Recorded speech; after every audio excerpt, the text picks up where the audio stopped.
Joel said, we're doing this script, No Country for Old Men. I just read the book. I said, well, aren't you going to direct it? And they said, well, we might. I said, I'll never talk to you again if you don't direct it.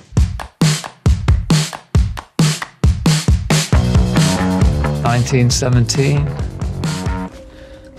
Blake, let's talk about this for a minute. Why?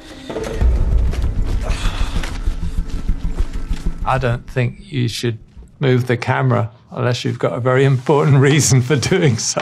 I mean, 1917, it was really useful because you're telling a story in a very particular way, and it's a real-time story, and you're following basically one character. It worked. It immersed the audience within this story.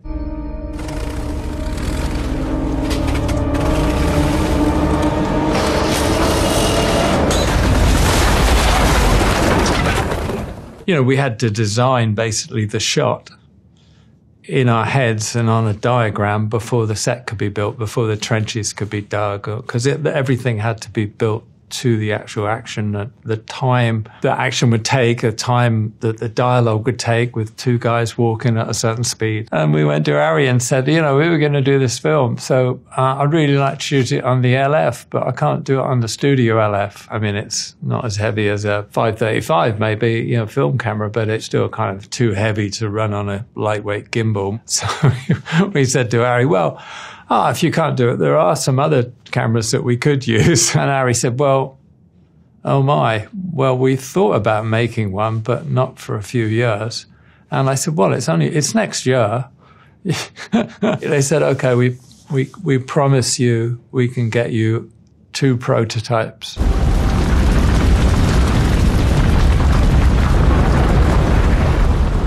It was a trick that I'd done on Jarhead, actually leaving a set of lights in shot and then just replacing those lights with a fire element. The night scenes under the oil fires, we basically shot them on stage at Universal. We had the 2 big stages with a door open in the middle and basically filled it with kind of sand dunes. And I lit that entirely with household bulbs. You get them at Home Depot. And I had them on, you know, chasing dimmers, and so they gave a sort of flicker. So when we came to do 1917 and the burning church, I thought, well, okay, I need to light 360, but this time I need to light a huge space because Schofield's journey is enormous, really, running. That's quite a long sort of old trip. And there were very specific places where the light needed to be. So I figured to make the biggest pile of lights I've ever done. I could just sort of balance each light in this huge rig and, you know, punch it out a little bit where I needed a bit more of a hot spot or soften it all down. It was really very controlled. Prisoners. Tell me, goddammit. Tell me where they are. Tell me! Tell me! Tell me! That was the first film I did with Denny, and I think some of it we storyboarded, but I know Denny and I spent quite a while talking through the script, talking about concepts and ideas and just the feel of the thing, which that sort of period I think is invaluable, and I love it. You know, Denny calls it the one time you can dream, because as soon as you get to the production, then reality hits and everything's compromised. I mean, whatever you think of anything you've ever done, you look at it and you know it's a compromise.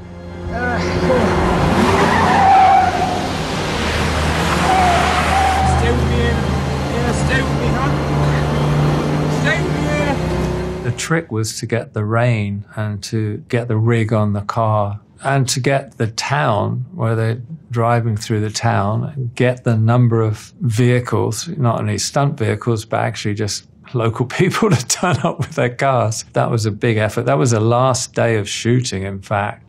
And it took to the end of the shoot for us, well, I say us, for Denny and I, really to get production to sign off on it, on that number of cars and control that street. Luckily, it was a small town street and it wasn't going to be very busy late at night. I couldn't light it. There's no way you could put lights in it. So I needed the street lights to work, you know, the shops to be lit, to leave the lights on in certain times. And, you know, so there's all those things you have to work out. We were both very glad at the end we actually managed to do it because there was some doubt about it for a while.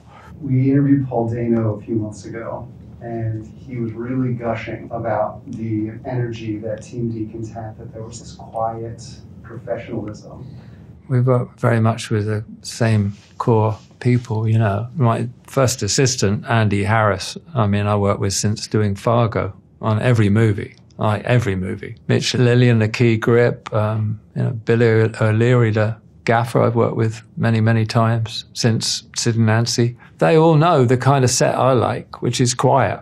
And I'm always behind the camera. They know that they have more responsibility because I am at the camera, so they have to be attentive to things that might change rather than having me go and try and find where they are to get something else done. You know, so it's a very, very tight group of people. It's nice to hear somebody like Paul Dano say that. I think one of the cinematographer's main responsibilities is to create a set that it's inviting. It's a safe place for an actor to do what they have to do. Because if you didn't have the performance, you wouldn't have anything in most films. You owe it to them, really, and I think that's really important. I mean, I'm kind of a nervous person, especially on a movie set.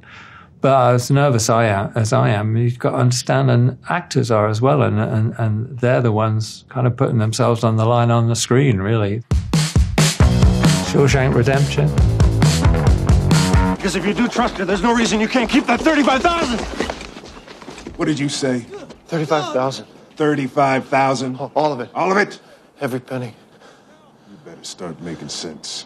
If you want to keep all that money, give it to your wife. I was at the American Society of Cinematographers Clubhouse one time, and there was some of my heroes there, this obviously was years ago, talking about this film and saying, yeah, it was really well shot, but, you know, it's much easier when you just use natural light. They didn't realize, but I mean, the whole cell block is a set that's built inside a warehouse. Yeah, we shot in a real prison, but only the exteriors, and the mess hall was a real prison, and some corridors. And to do that, I had to have every HMI that my gaffer Bill O'Leary could get hold of in the States, we had in Mansfield, lighting that location for daylight, because we were shooting a 12-hour day. You could maybe shoot 2 or 3 hours with natural light in some of those rooms, but you'd have to make sure it was a nice day. You don't want to over-dramatize it. I mean, the shot of Tim when he escapes and he's standing looking up the heavens with his arms out in the rain, I mean, that's as dramatic as it gets. Maybe that's a little too dramatic as well. But so there was a huge amount of lighting in it, and I thought it was kind of flattering when they said they didn't feel there was any lighting involved. Sicario.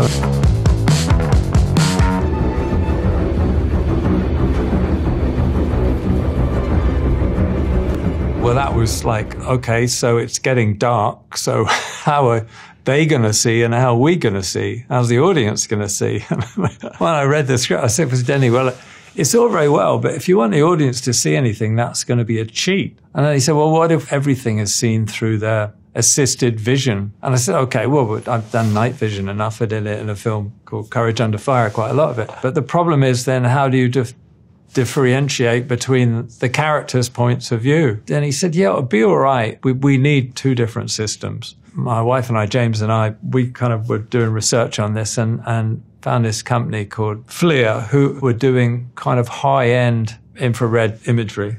And they lent us a camera that we could experiment with. So you get a very different image like that from, you know, what is basically a heat sensor, as opposed to something that is an image intensifier that is actually just taking the starlight or whatever and just pulling the hell out of it. One shot we shot during the test, which was following somebody as they were going down the steps into the tunnel. A prop guy heated up the soles of their shoes, so they're really hot. So at the beginning of the shot, they're walking, and it's like really, you see these footprints really bright.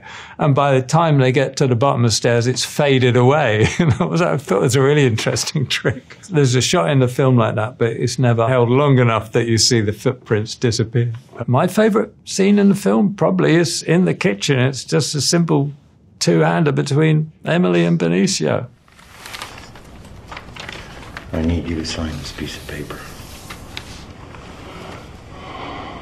It basically says that everything we did was done by the book. Originally, that was like a few pages of dialogue. Benicio said, do we really need this? They had a long, long rehearsal time. stripping it down to the bare essentials. And I thought that was just fantastic. I really enjoyed that. At the end of all this, all the rest of the stuff that's gone on, you get to that point and it's like, okay, bah. I thought it was really good. Big Lebowski. Yeah, oh yeah, what condition my condition was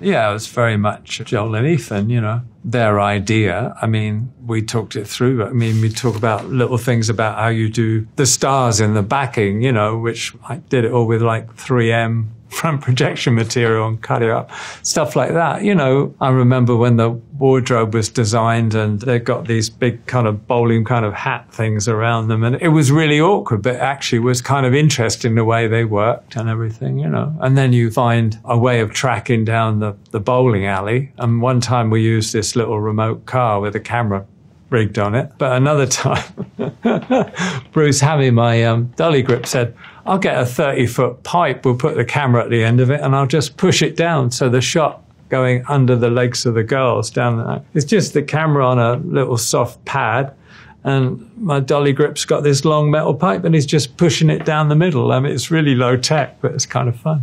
We commit your final mortal remains to the bosom of the Pacific Ocean, which you love so well. Good night, sweet prince.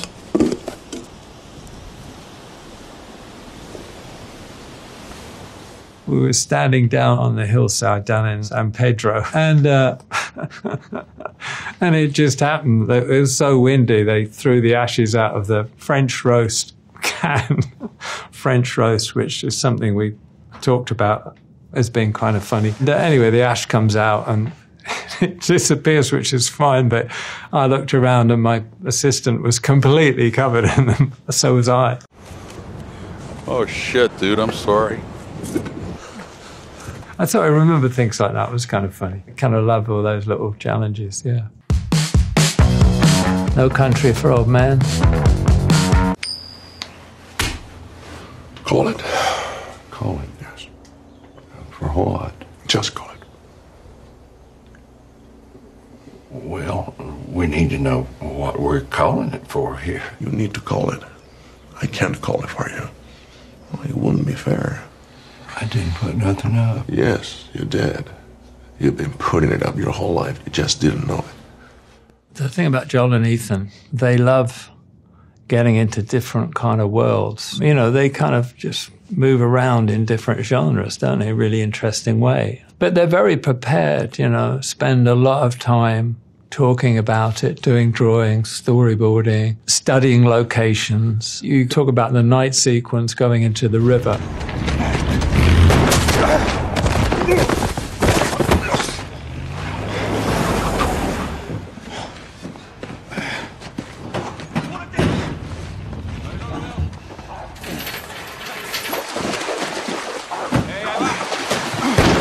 They were very, very specific locations, and the whole sequence is split up. The trucks are where the drug bust goes wrong is one location, and then running to the river is about a couple of miles away from that. So it was, you know, like any film, it's a sort of jigsaw is how you sort of schedule things. But it was really important for this because it wasn't a huge amount of money. It wasn't a hugely big budget film. One of the things that early on that Joel and Ethan said, when we're shooting this, just be aware we're not going to have any music on it. They knew right at the start, well before we started shooting, the only sound would be natural sounds. So that impacts like, okay, when do you have dust going through, or where do you have kind of grass so you can feel a wind and have the wind noise, and like the peanut wrapper in the gas station, you know, the packet just going.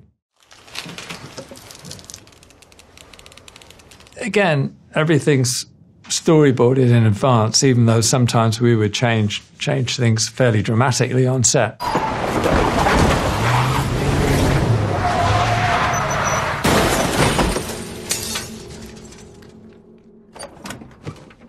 My gaffer, Chris Napolitano, and I spent many nights, many days and then nights as well, going to that town and saying where we were going to put lights and how we were going to rig street lamps and which street lamps we didn't want on because it was kind of too flat with them on, and which ones would be the key sources. You know, over, I think it was 2 weeks, they cabled the rooftops and put not a lot of lights, but little lights in very specific places. We knew if we were in the truck looking out the window, those lights had to be on. And then we wanted this shop to stay open, or we wanted to put some fluorescent tubes above the shop. You know, there's still things that happen on the day and you just find, oh, well, that light doesn't work, but I could put one here and that'll be really interesting, you know. It's partly creative and trying to get in the heads of the directors, but get in the heads of the characters as well and reflect the characters and the story going on in front of you. But it's also a technical challenge. So you sort of break it down into all the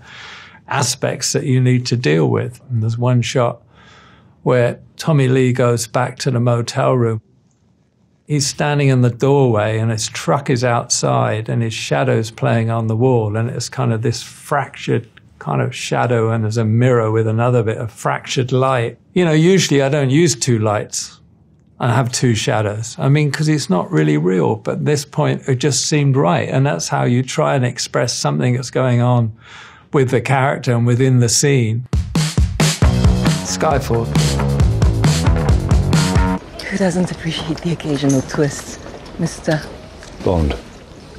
James Bond. When first I heard about Sam doing a Bond movie, he called me up and he said, don't put the phone down, but I'm going to do the next James Bond. And I think I probably said something, why wouldn't I put the phone down? He said, we're just going to approach it. It's just a film. It's nothing to, you know, look at it just as a film like we've done already, Jarhead or Revolutionary Road. And it's a film. It's about a character. It's about an aging spy who's the world's passing him by. You know, can he still compete? And it's about those sort of things. We weren't making a Bond movie. That's the way I saw it.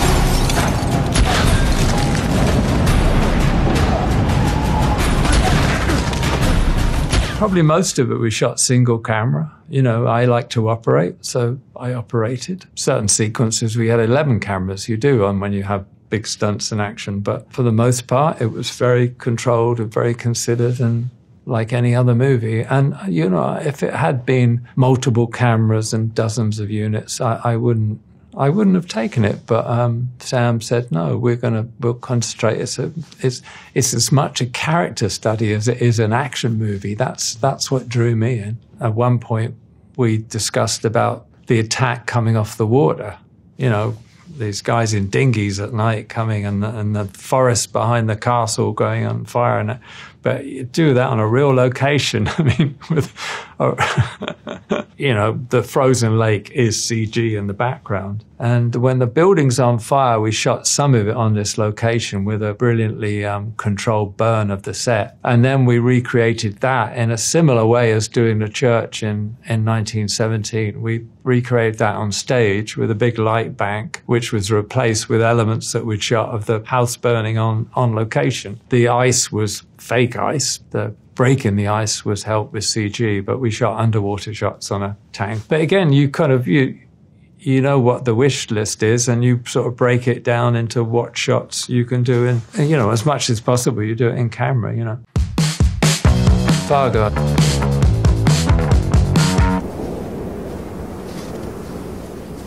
I think I'm drawn to desolation. It's my still photographs of desolated English seaside or the American West.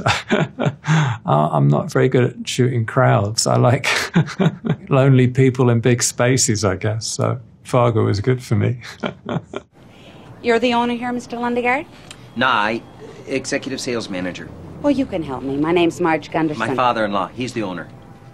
Uh-huh. Well, I'm a police officer from up Brainerd, investigating some malfeasance, and I was just wondering if you'd had any new vehicles stolen off the lot in the past couple of weeks. We didn't get any snow that year. That was a real frustration. One day we would shoot part of the scene in one location. During the day, the snow would melt, and then we would have to go like another 20 miles north to get another place that could match and shoot there, and we were... It was funny. Some of the parking lot shots, it's totally created snow, so the effects team would work all night snowing the airport parking lot and the one outside the main office building. Can you even name all the movies that you worked on with the Coen brothers? Barton Fink, Hudsucker, Fargo, Serious Man, Intolerable Cruelty, Big Lebowski. I'm losing track now. Yeah, see? No Country for Old Men. I mean, The Assassination of Jesse James by the Coward Robert Ford.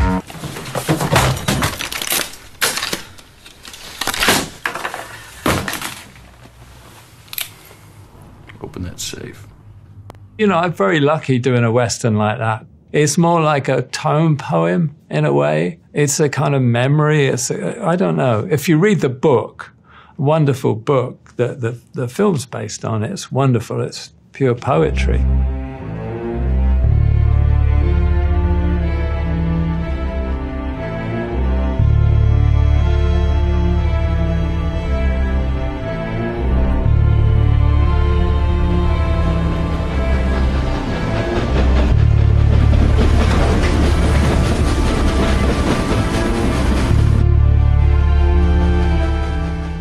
There are a few existing photographs of Jesse James, especially one at his death in the morgue or whatever. That vignette, it's an old box camera and it's vignetting. And Andrew and I talked about it a lot. And he said, I think that would be a really interesting way to come in and out of sequences and give it a slightly strange sort of distance feel. We got feedback from certain people saying, can you shoot it with a normal lens? Because we don't know about this. We don't like it. So I think we kind of pulled back a little bit. Seeing the final cut, I remember talking to Andrew, and we both said, wish we'd have used it a little more, because there's other places it could have built the transition between sequences, and that's what it was really about. I wanted to ask, what was in that original 4-hour cut that was unjustly trimmed down? Well, unjustly, I'm a director. I mean, unjustly. No, I would love to. I did see the longer cut because I saw an edit. We shot a lot of what happened after the film ends. We shot what happens to Frank James, which is really interesting because he had a farm up in Maine or somewhere up there. He used to take tourists around his farm and charge them for looking at his farmhouse and stuff. It's like gangster tourism or whatever, you know what I mean? It's like, I thought that was really interesting. And just in the film, there was more things with Ford before he shot. His relationship with this woman in this town of Creed up in the Rockies, and this woman commits suicide, jumps off a bridge. I mean, it's all true. It's all what actually happened. And I'm a sucker for true stories that are so strange and tell you so much about that period and those characters and that life that they had. I think it's so good. I could have done with the other hour, you know. And it wouldn't have made any more money or lost any more money. So why the hell, you know? Empire of Light. The film, for me, when I first read the script, was very much about a small world, a character who's lonely, but she gets solace and comfort from the friends around her. And most of her friends and most of the people she sees every day are in the cinema. The people that she works with in the cinema, the people that support her, they know her problem and they support her. So for me, the film's about community. It's not about the wonders of movie making, all that rubbish. It's really about this one woman's world, and I felt much more of a film that needed to be quiet and sort of observational in a way, and the camera was just kind of observing and allowing the characters to be within the frame. So when do we, open up? 20 minutes. What's up there? Our public art allowed. Can I have a look? Oh, I'm not sure. Go on, please.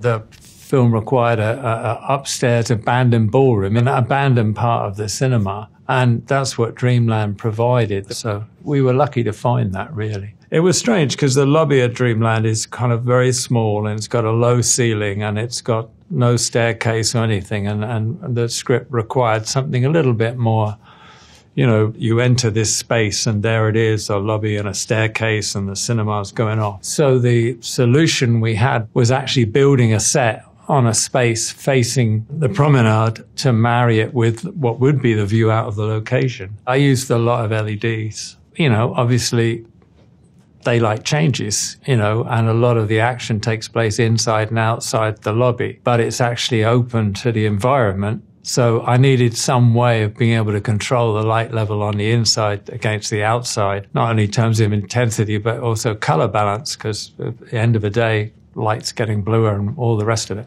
And the other reason was you build them into a set like that, and if you use it, you know, traditional tungsten lights, they get incredibly hot. And that would have been kind of crazy, especially with us shooting in the winter, the glass doors, hot inside, cold outside. That's recipe for a lot of badness. Blade Runner 2049. Got her name? Officer KD6-3. That's not a name. That's a serial number. All right. Joe. What do you want, Joe? I love sci-fi. One of my favorite films is Tarkovsky's Solaris, but I like that kind of sci-fi. I like something that feels kind of real. I don't like science fantasy. But, you know, the approach is different, the kind of color scheme of Blade Runner, the kind of world you're creating. And, you know, if we hold this shot, it's again like Andrei Tarkovsky or Melville or whoever, or Bresson. If we hold this shot a bit longer, maybe it'll mean something else. Maybe the audience go, why are we holding this shot? What's going to happen? You build a tension through the use of the shot, the frame, and just little camera movements. Denny's a master of that. I mean, again, it's all started really with conversations we had in pre-production. And a lot of things just develop. They start as little things and then develop, and then you find how we're going to do it technically. You know, the sequence of the holograms with the Elvis singing, and it's like a futuristic Las Vegas. Maybe it's not futurist. I haven't been to Vegas for a while. Maybe it's like that now. And the idea, it's all kind of gone wrong. So it's kind of this confusion of different people and different ideas. But you figure out how you're going to do it. One of the big things that's about that was actually, well, how are we going to shoot it? We want this big space, but we can't afford the set. So I said, well, just do it in black. And I said, we just put black drapes up around. Couldn't have been cheaper. So we figured out this whole, I figured out, okay, I did, yeah. I figured out this whole rock and roll kind of lighting scheme. I did it with a company in Budapest who actually do rock and roll. And they had these lights and we worked together and programmed it all in. So we had this whole sequence of lighting, different lighting that goes with the different characters that appear on stage, and Elvis had his own spot. So it's a technical challenge. I'd never done it before in such a complicated way. It was great. It was great fun doing it, yeah.